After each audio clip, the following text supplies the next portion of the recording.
I don't feel like I actually have to ask this question, but is anybody in this room ready to send Donald Trump back to 1600 Pennsylvania Avenue?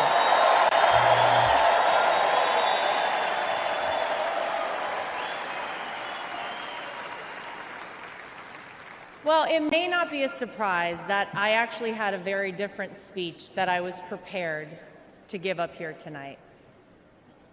That all changed at 6:11 on Saturday evening. Nothing prepares you for a moment like that. Our family has faced our fair share of death threats, mysterious powders sent to our homes, tasteless and violent comments directed towards us on social media, but none of that prepares you as a daughter-in-law to watch in real time someone try to kill a person you love. None of that prepares you as a mother to quickly reach for the remote and turn your young children away from the screen so that they're not witness to something that scars the memory of their grandpa for the rest of their lives. The prayers and well wishes we've received over the last 72 hours have been overwhelming, to say the least.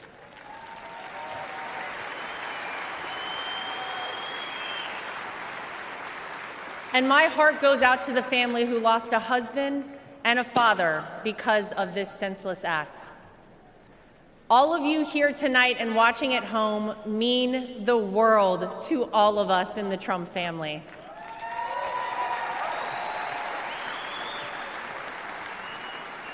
If Donald Trump has shown us anything, it's that when it feels impossible to keep going, those are the times we must keep going.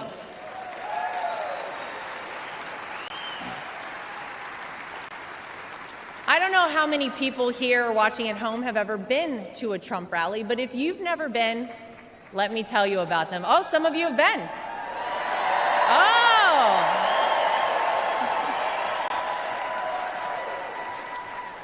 Regardless of how the media have painted these rallies, you would be hard-pressed to find and to join a happier group of people coming together over their love for the greatest country on earth, the United States of America.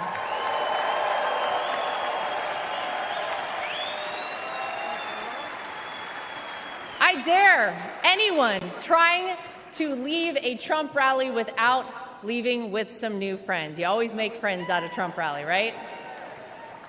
Veterans, teachers, blue-collar workers, white-collar workers, active duty military, police officers, firefighters, small business owners, Latino supporters, Christian supporters, Jewish supporters, black supporters, white supporters, Asian supporters, gay supporters, Republicans, independents, and yes, even Democrats.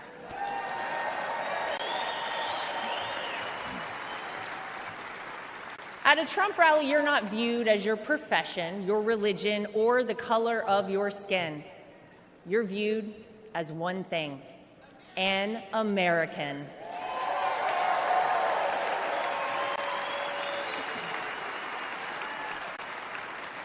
Last Saturday was a jarring reminder that we, as Americans, must always remember: there is more that unites us than divides us.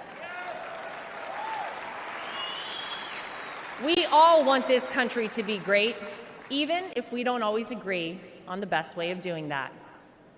And with every bone in my body, I can tell you that all Donald Trump wants to do and has ever wanted to do is make this country great again for all of us.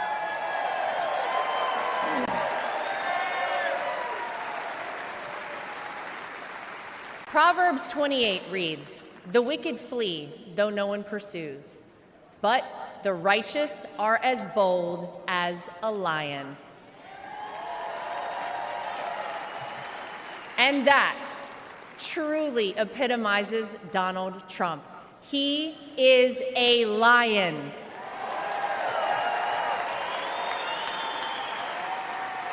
He is bold, he is strong, he is fearless, and he is exactly what this country needs right now.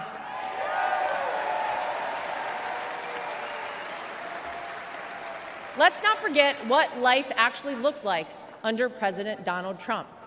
Trade deals across the world that benefited our economy, allied countries paying their fair share, a safe and secure southern border,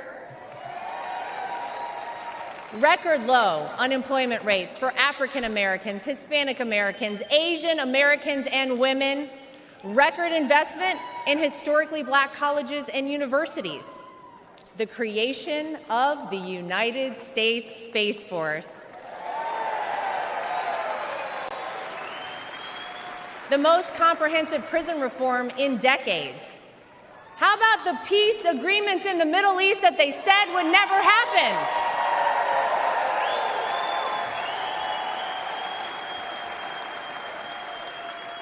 The largest tax cuts in American history, our energy independence,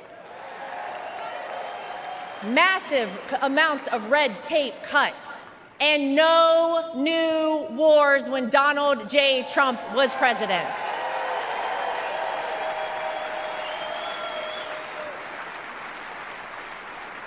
Maybe, most importantly though, you could actually feel it in your everyday life.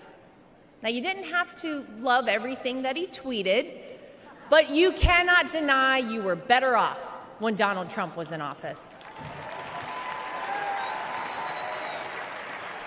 Americans were finally able to start saving money. Home prices were affordable, and gas hit a low of $1.87 a gallon.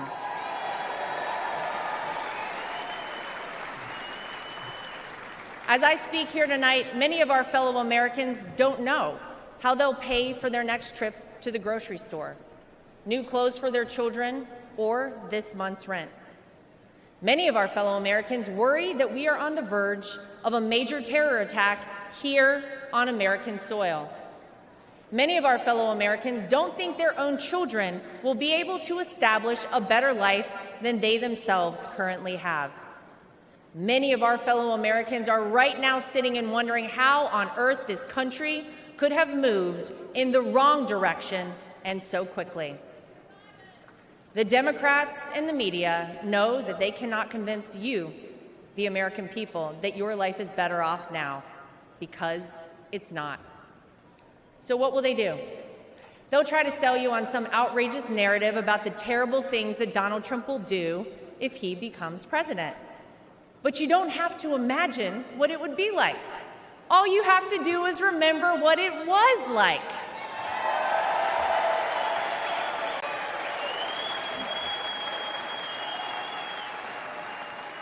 I know. Oh, yeah.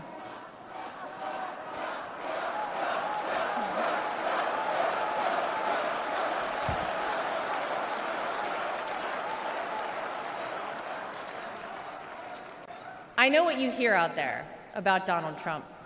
I know what you read, what the media tells you, and what out-of-touch celebrities on the left say about this man. But when I look at Donald Trump, I see a wonderful father, father-in-law, and of course, grandfather to my two young children, Luke and Carolina.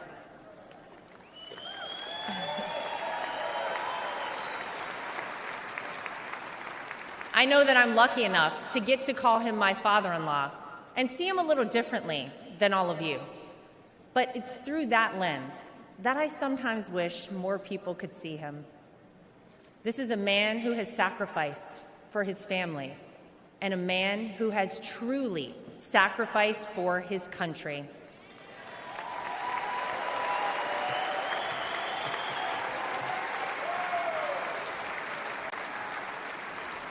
Donald Trump didn't need to run for president for fame or money. Trust me, we all know he already had plenty of that. I'll tell you why he did it and why he continues on, even in the face of the unthinkable. Because he loves this country.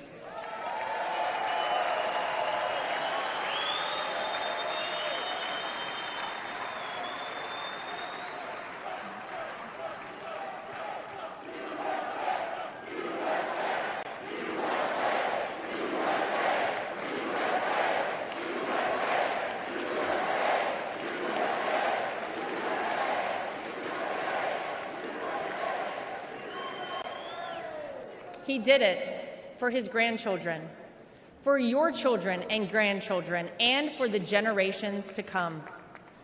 I have seen this man dragged through hell and back, in and out of courtrooms, indictments, impeachments, mugshots, and even an assassination attempt. And yet, he has never backed down.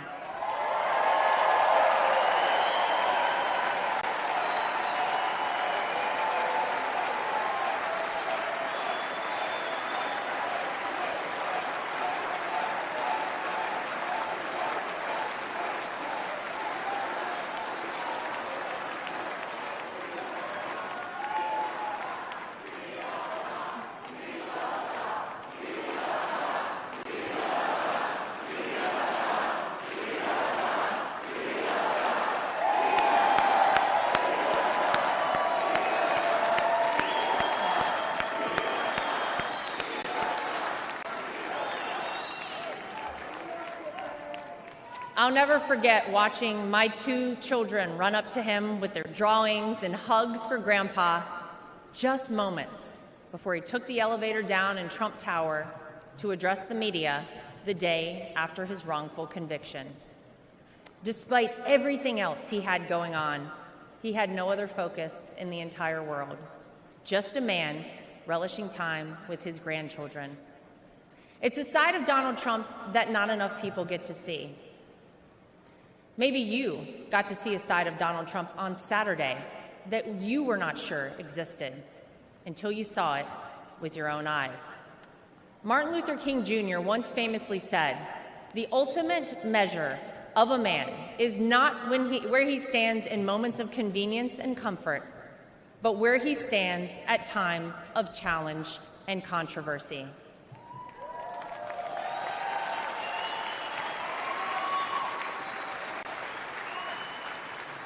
There's no doubt that Saturday was one of the most frightening moments of my father-in-law's life. Millimeters separated him from life and certain death. And yet, it was in the midst of it all, as he was jostled off stage by Secret Service, that he knew how defining that moment would be for our country, and he hoisted his fist in the air.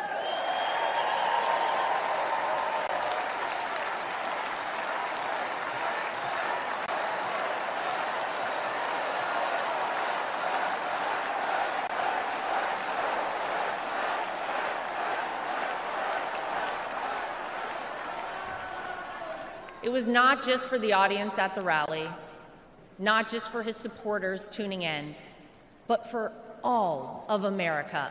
And as a signal to the world that no matter what, America will always prevail.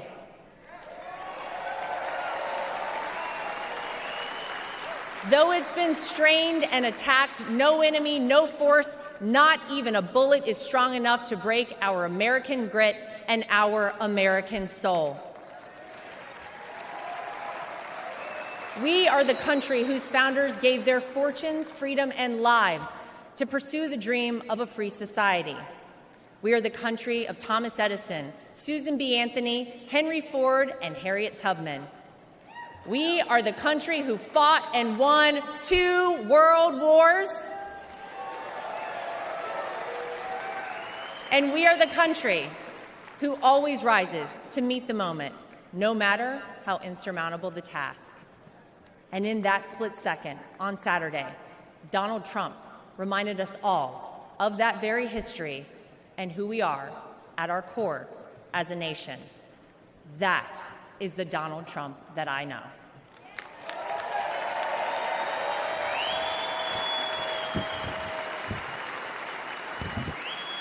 He is an American who conquered the business world, an American who made himself a household name, an American who was beloved by politicians and fellow celebrities for decades until he ran for office with an R next to his name. An American whom even Barack Obama admits people consider the American dream.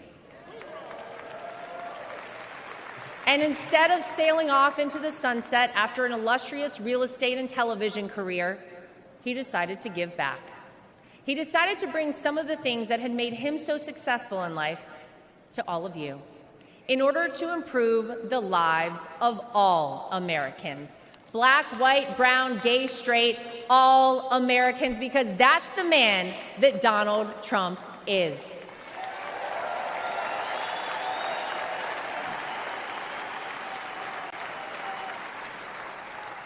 I can tell you that my personal experience with Donald Trump has shown me his heart.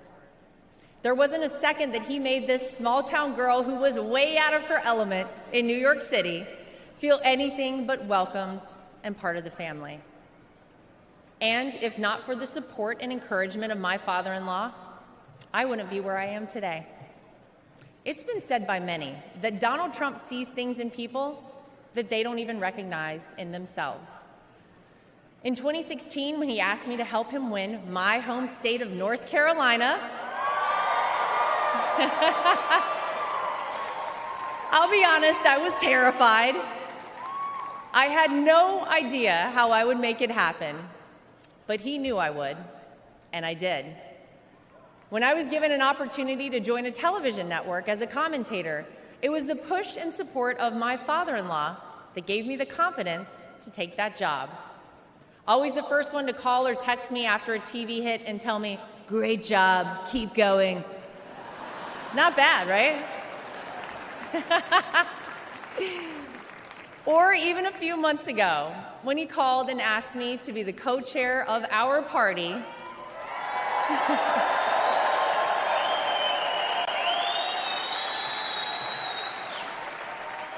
he showed me potential in myself that I couldn't yet see.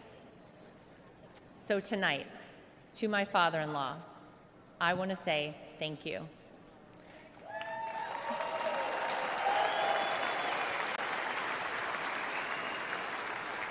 Thank you for your resilience. Thank you for continuing on. Thank you for raising wonderful kids. Thank you for being an amazing grandfather. Thank you for never giving up on me. And thank you for never giving up on our country.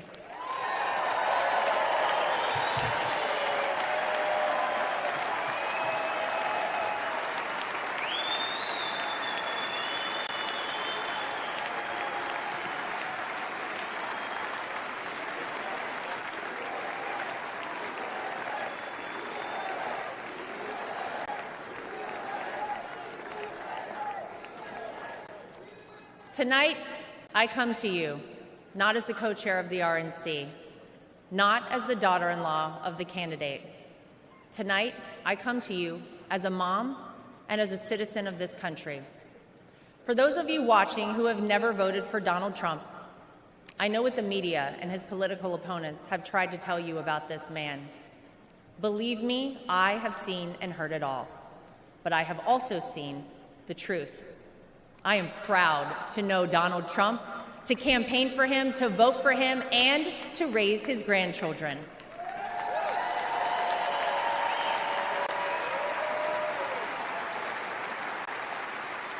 He will do what is necessary to protect you, protect your family, and protect this country. Because Donald Trump wants us all to be successful, to be safe, to be happy, to be strong, and to be great again.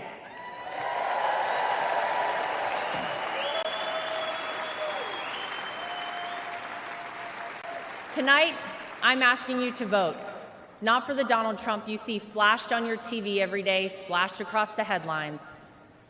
Tonight, I'm asking you to vote for the Donald Trump that Luke and Carolina call Grandpa. I'm asking you to vote for the Donald Trump that my husband Eric calls Dad. I'm asking you to vote for the Donald Trump that I call my father-in-law. I'm asking you to vote for the Donald Trump who can and will make America great once again for all of us. Thank you. God bless you. God bless the United States of America. We love you. Thanks for watching. Stay updated about breaking news and top stories on the NBC News app or follow us on social media.